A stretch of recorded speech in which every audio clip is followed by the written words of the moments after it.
ভোরের মিষ্টি আলোয় শুরু হলো আমাদের আনন্দ ভ্রমণের যাত্রা। শহরের ব্যস্ততা পেছনে ফেলে আমরা ছুটে চললাম প্রকৃতির কাছাকাছি।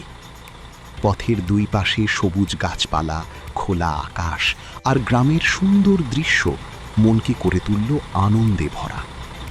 যাত্রাপথে দেখা মিলল নদী, মাঠ আর পাখিদের মিষ্টি ডাক। বাতাসের শীতল ছোঁয়া আর প্রকৃতির সৌন্দর্য আমাদের সব ক্লান্তি দূর করে দিল। গন্তব্যে পৌঁছে আমরা উপভোগ করলাম চারপাশের অপরূপ সৌন্দর্য। হাসি, গল্প আর স্মৃতির মুহূর্তগুলো ক্যামেরায় ধরে রাখলাম। বন্ধু ও পরিবারের সাথে কাটানো এই সময়গুলো হয়ে রইল জীবনের সুন্দর কিছু স্মৃতি। ভ্রমণ শুধু নতুন জায়গা দেখা নয়, এটি মনকে নতুন করে সাজানোর একটি সুযোগ। প্রকৃতির মাঝে কিছু সময় কাটালে মন ফিরে পায় শান্তি,